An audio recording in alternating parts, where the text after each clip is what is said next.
What's up, YouTube? I'm gonna shoot a quick video here, hopefully help somebody out. The other night I was coming home from the Jersey Shore, pulling the driveway, shut the car off, bam, the heater hose blew. So I do know the heater hose is on this side of the motor, going back. I don't know which one yet. So I'm gonna take y'all through the journey with me. Hopefully it's a quick video.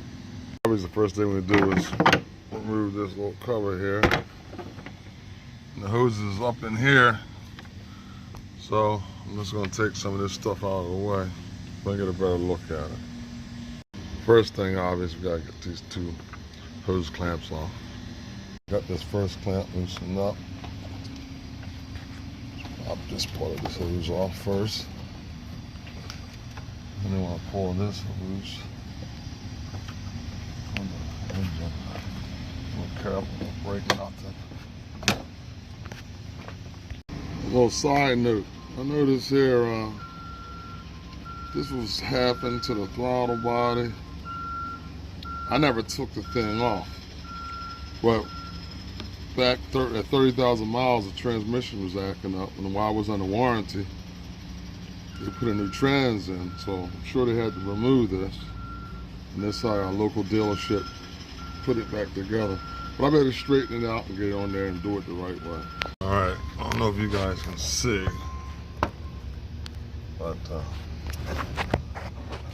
I just got one down here.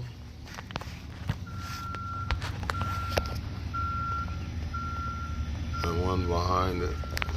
But if you look, I'm trying to work what you guys can see. This broke right here. Broke right off. It connects, a short one. Connects right to the back with a hose clamp. Unfortunately, it's not too bad of a fix. And this just disconnect, depress that, and this end will pop off. Try to get the camera in there, it's kind of tough.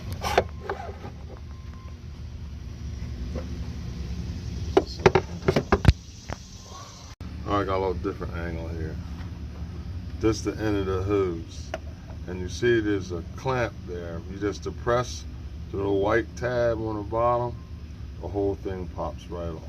I just wanted you to get a better look at what we're working with. Alright, I popped the front hose out the way to get a better view of both, but that's the culprit right there.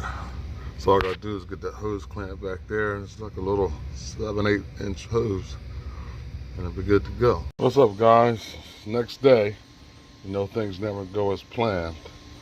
But actually, here goes a broken part here.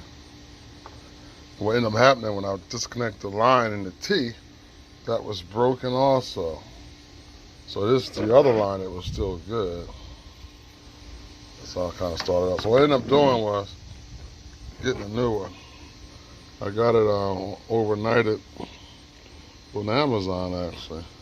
They wanted $180 at advanced auto, and I got it for $119.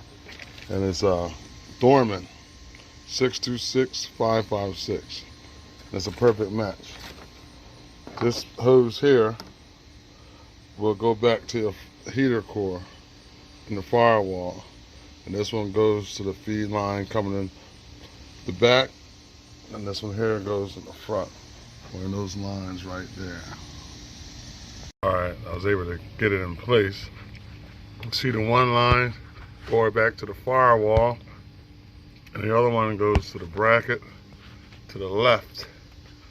That's right under this other bracket and hose. But the thing is, it had the same connectors like I showed you up there. Just slide on and click right on. Real simple.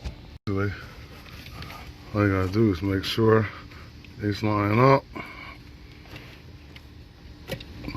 Oh, the new line that gave me extra fitting. I'm taking this out of here. All right. Now I'll just slide this on. It goes straight in and clicks.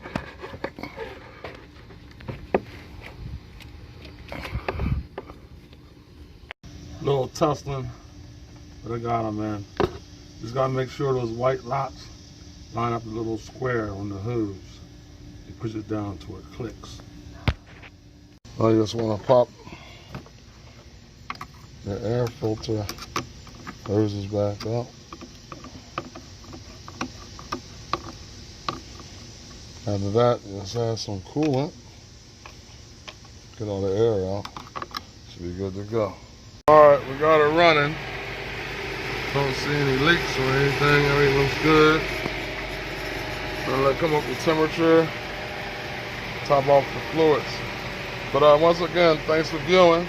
And as usual, comment, like, subscribe. Talk to you next time.